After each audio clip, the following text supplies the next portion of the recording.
আজকে প্রথম আলো যে লিস্টার পক্ষে সরকার অবস্থান নিয়েছে, আপনাদের সিলেটের একজন আলেমকে ধরে নিয়ে গেছে। আমি পরিষ্কার বলে দিতে চাই, এই ষড়যন্ত্র রুখে দিতে পারবেন তো আপনারা? সিলেটের সমস্ত আলেমদেরকে বলে দিতে চাই, প্রথম আলোতে আপনারা হামলা করতে গেছিলেন না? ঢাকাতে যারা ছিল আপনার জনতা স্বতঃস্ফূর্ত, তারা কি করছে না করছে, আমি ছিলাম বান্দরবান মাহফিলে, আপনারা ছিলেন সিলেটে, এখান থেকে ওখান থেকে আলেমদেরকে ধরে গ্রেপ্তার করার সাহস পাচ্ছে। আপনার হিম্মত হারাবেন না। আমি আলেমদেরকে বলতে চাই, আপনার হিম্মত হারালে তাদের সাহস বেড়ে যাবে, তাদের সাহস বেড়ে যাবে। হাসিনার পতন করেছে, এরপর আরো লড়াই বাকি আছে আমাদের। দেখা যাক এই পানি কোথায় গড়ায়, দেখা যাক। আমাদেরকে একটু কাদিনে সবাই গর্জে উঠবেন। কোন একজন ব্যক্তি কিতাবে লেখা আছে, একজন মুসলমান যদি পৃথিবীর পূর্ব প্রান্তে যদি গ্রেপ্তার হয়, পৃথিবীর পশ্চিম প্রান্তের মুসলমানদের জন্য ফরজ এবং ওয়াজিব হচ্ছে তাকে সেখান থেকে মুক্ত করে নিয়ে আসা। আফিয়া সিদ্দিকীকে গ্রেপ্তার করছে আমেরিকা, সারা মুসলিম বিশ্বের জন্য ফরজ এই বোনকে মুক্ত করা। মায়ানমারে গ্রেপ্তার ভাইদেরকে মুক্ত করা।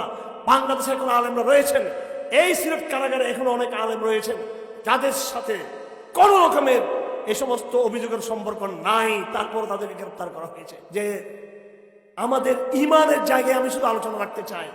মানুষ মনে করে যে আমরা ধর্মকে ব্যবহার করে, স্টেজকে ব্যবহার করে, মসজিদকে ব্যবহার করে, কোরআনকে ব্যবহার করে আমরা রাজনীতি করতে চাই।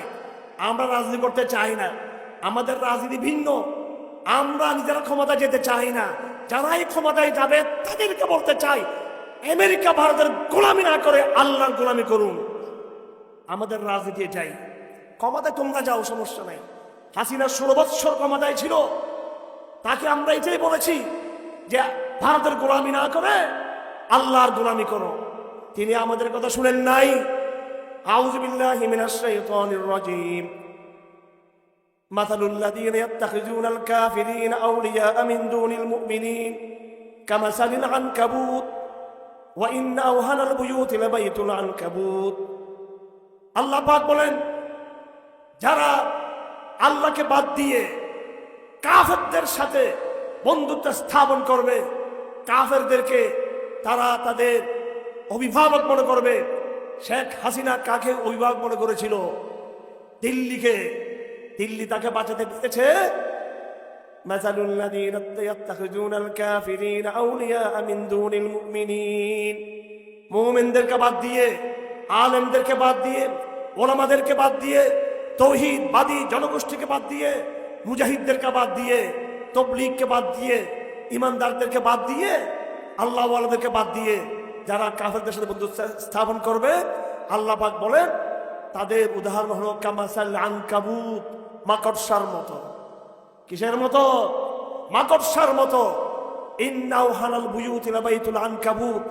পৃথিবীতে সবচেয়ে নরম, তুচ্ছ এবং অসহায় ঘর হচ্ছে মাকড়সার ঘর, মাকড়সার জাল। সুতরাং যারা এই মাকড়সার জালে ভরসা করে আমাদেরকে চ্যালেঞ্জ করতে চাও, তোমরা ধ্বংস হয়ে যাও, তোমরা বিপদ রয়েছে তোমাদের জন্য। আল্লাহ পাক তার দিন কওয়াল আকিবাতুল মুত্তাকিন, আল্লাহ পাক তার মুত্তাকিদেরকে অবশ্যই বিজয় করবে শেষ পর্যন্ত। আমার ভাইরা, এটা আকীদার প্রশ্ন। আমার সম্পর্ক কার সাথে হবে? আমার আনুগত্য কার প্রতি হবে? কোরআনে কারীমকে আমরা মনে করি এটা পুরাতন একটা জিনিস, ১৫০০ বছর আগে। বর্তমান সময় এটার কাজ নেই। নাউযুবিল্লাহ মিন যালিক। কোরআন নাযিল হওয়ার আগে, কোরআন তো নাযিল হয়েছে ১৫০০ বছর আগে। ১৫০০ বছর আগে কোরআন নাযিল হওয়ার আগের হাজার হাজার বছর ইতিহাসকে কোরআন আমাদের সামনে ধারণ করেছে। কোরআন শুধু ওই সময়ের জন্য নয় যখন নাযিল হয়েছিল, কোরআনের বাণী এর আগেও আল্লাহ পাক সুবহানাহু ওয়া তাআলা এই পৃথিবীতে বাস্তবায়ন করেছেন। আর কোরআন যখন নাযিল হয়েছে তখন তো আছেই পুরো একটা প্রজন্ম, সাহাবাদের প্রজন্ম, তাদের উপরে কোরআন নাযিল হয়েছে। কিয়ামত পর্যন্তের জন্য পৃথিবীর রাজনীতি, আমাদের সমাজ, রাষ্ট্র, আমাদের পরিবার, মানব সভ্যতা কোরআনে যেই ফ্রেম দিয়েছে, কোরআনে যে মানচিত্র দিয়েছে, কোরআনের মানচিত্রের বাইরে এক কদম মানব জাতি যাওয়ার ক্ষমতা নাই।